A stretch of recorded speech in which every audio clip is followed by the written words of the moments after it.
It's a sad day when a square dude like John Haynes is harder than the gang members in the Blood Syndicate.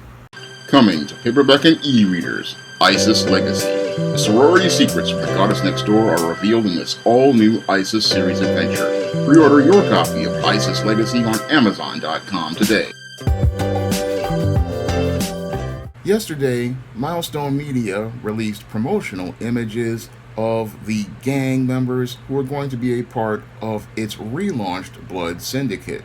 Now, these guys might be considered gang members on the Harvard campus where Reginald Hudlin used to go, but when I look at these guys, they look softer than vanilla ice cream left in the sun. The new designs for the Blood Syndicate look more like they belong in a boy band than looking like gangsters who are out to control the Paris Island. Now, back in 1993, when Dwayne McDuffie and Ivan Velez Jr. created the Blood Syndicate, the Blood Syndicate were considered to be the toughest street gang in all of Dakota. And this fusion of gangs that came as a part of the Big Bang, where the Paris Bloods and the Force Syndicate came together, created the Blood Syndicate, one of the most dangerous groups in the Milestone universe.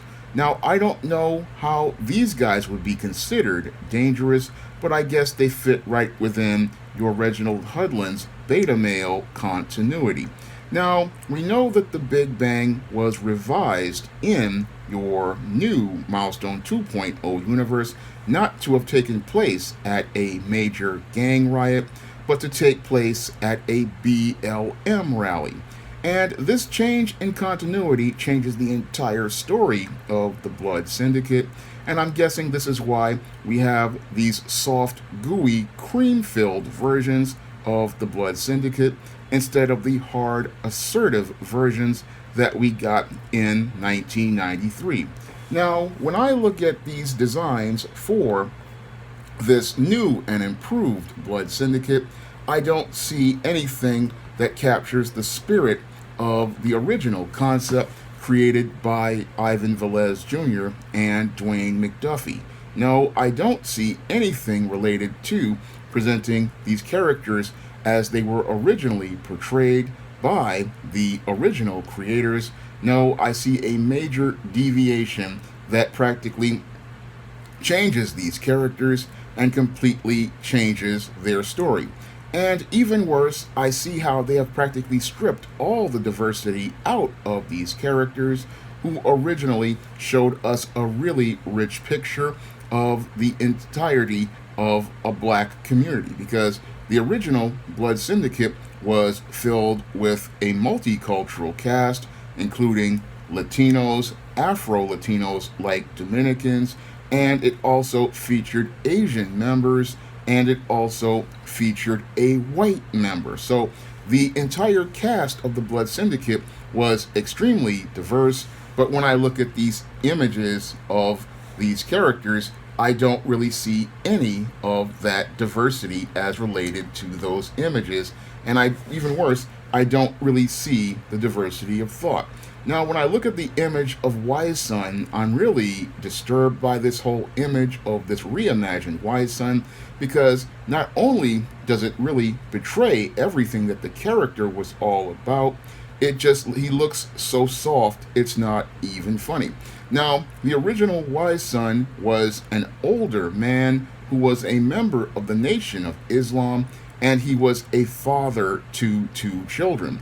This new imagined Wise Son doesn't look like anybody who has been through the same hard life the original Wise Son was, and it didn't look like a guy who was dealing with the struggles that Wise Son would have to deal with in taking over the Blood Syndicate after the passing of your Tech 9. This guy, he looks so soft and marshmallowy. He looks like he should be leading a boy band and not leading a gang of villains who are practically looking to control Paris Island. And that's the other problem here with this Wise Son design. Again, it completely betrays everything that Wise Son is all about.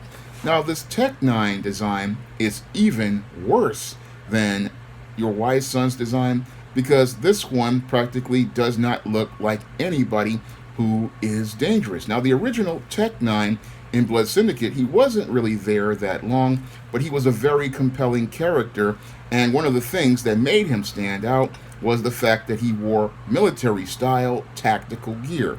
And it was the military-style tactical gear that made him look and stand out as distinct. I don't know what this dude is wearing, but this is not what Tech 9 would wear out here, because your Tech 9, as a master of weapons, he would want to have that tactical gear, and he would want to have holsters all over his body because he wants to be able to use his firearms. But this design, really, it just does not really capture who Rolando Texador really is. And it really, this design, it just makes him look like some soy boy in the background. Now, this design for Fade is another really annoying one, because Fade was a Dominican who had African roots, and this one practically strips Fade of all his Dominican heritage and just makes him look like another generic black guy. Now, Fade in the Blood Syndicate, he was in a wave packet, and one of the cool things about him was that he was wearing this trench coat, and the trench coat, as I see it, is an iconic part of the character, and putting him in these clothes really take away from who Fade really was, because Fade was a very rich and multi-dimensional character. Now, Fade was the gay member of the Blood Syndicate, and this design, again, it makes him look really generic, and it really doesn't really capture who Carlos really is. So I'm looking at these designs, and I'm also not seeing what I saw back in '93, which was characters that looked like guys from the block. And I mean, back in '93, one of the great things about the original Milestone was you got to see guys who looked like guys from the block, and these guys don't look like guys from the block. No, they look like guys out of a boy band, and they look like they're getting ready to perform on stage, not go out here and try to control their turf known as Paris Island. So when I look at this new Blood Syndicate, I'm not really happy with these designs, and I'm also not happy with the way they are presenting black manhood and the way they are presenting black masculinity, because like the designs of the new Static series, it looks like Reginald Hudlin is further continuing to effeminize the black male characters and trying to make them look as soft as possible. So it looks like to me that Milestone is continuing to push the mainstream agenda to push the effeminization and emasculation of the heterosexual black man with this Blood Syndicate.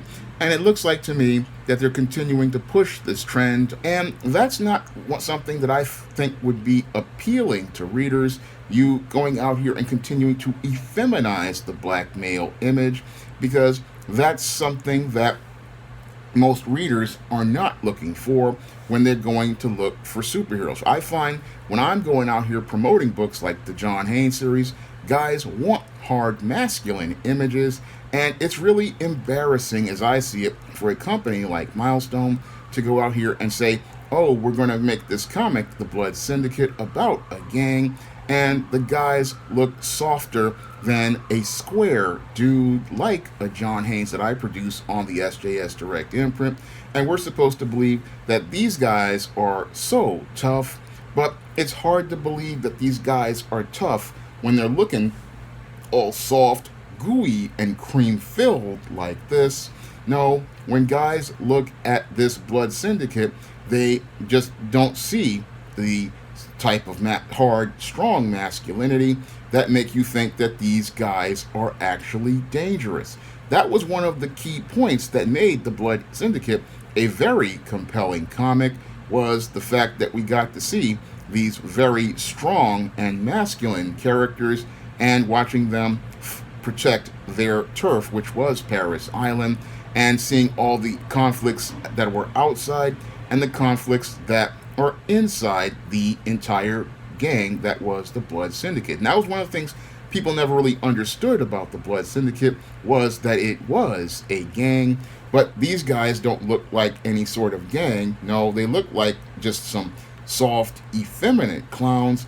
And if this is the premise that they're trying to push with these character designs, then they should have just let these characters die, because these characters aren't looking very masculine. They're not looking very strong. In fact, they just again look like a group of soft beta males, and they look so gooey and cream filled that nobody would see any of these guys as actually dangerous. And again, it makes me shake my head, because I remember reading the original Blood Syndicate and looking at that first issue, and that group looked like a very formidable threat. And this group, they don't look anything like the original group, and they don't feel as exciting as the original group. I mean, you have designs here that are completely out of touch with the core of the premise, and they really don't really capture the spirit of what this whole concept is about. And it just shows me again how completely out of touch your Reginald Hudlin is, because it's clear to me, while he may be a fan of comic books, he really doesn't understand the importance of staying true to the spirit of a premise and following and staying true to the source material of the stories that you're working on. I mean, I look at this Blood Syndicate that he has launched, and these guys, they're basically looking like a laughing stock. And this is a kind of product that, if I were publishing and somebody sent me these designs, I would have to vehemently reject them, because this is not what the customer asks for, and this is not what the premise is all about. Now, if your Fade and your Wise Son and your Tech Nine are all effeminized, I shudder to think about what he has done to Holocaust, who is the hardest member of the Blood Syndicate and was considered the most dangerous character in the group. And I also shudder to think about what he did to DMZ. Has he made him just as soy-filled as he's done with Fade and Wise Son and Tech Nine? And I have to wonder, is your flashback Fade sister going to be a blue-haired Dominicana who is going to be talking about feminism, or is Brickhouse going to be one big red brick feminist? And what will happen to your third rail, the Asian character who was a part of the Syndicate, or the white guy, Boogeyman, who was one of the cooler characters in the Blood Syndicate? Or what's going to happen to Kwai? I wonder what he's going to do with those characters. Is he going to mess them up like he did with these characters? Because when I look at Milestone 2.0, it's looking like more and more like an unmitigated disaster. And it's, again, a sad and embarrassing period where you see the Blood Syndicate, one of the most dangerous teams in the Milestone universe, looking softer than a square dude like John Haynes that is produced on the SJS Direct imprint. And that should be that just says a major statement about how disappointing this Milestone 2.0 relaunch is, because your Reginald Hudlin and those in charge really don't have a vision for these characters, really don't understand these characters, and really don't get their stories. And that shows with these designs of these soft, gooey, cream-filled versions of the Blood Syndicate, who are looking more like they would be traded for Little Debbie snack cakes, ramen noodles, cans of Dr. Pepper. And that's again embarrassing to see, because the original Blood Syndicate looked like guys who would, if they were out here, would look like they would beat the living crap out of you. But these guys look like they would get bullied for their lunch money. And that's, again, really embarrassing when you think about it, because these may be the hard guys on the Harvard campus, but they're not hard enough to, as I believe, sell the Blood Syndicate to a new generation of readers. Now, if you want to try out my first comic, Esteem No Good Deed, it's available on Amazon.com on Kindle for 99 cents, and my comic, John Haynes at Death's Door, is going to be coming to Kickstarter soon, and John Haynes at Death's Door will feature a strong, positive image of a masculine black man, something you won't get in the new Blood Syndicate or get in your Milestone 2.0. And if you want to see me make more videos like this, you can donate to my Patreon, my PayPal, or my Cash App by clicking the links in the description box. That's all I have to say for this video. You can comment, rate, and subscribe.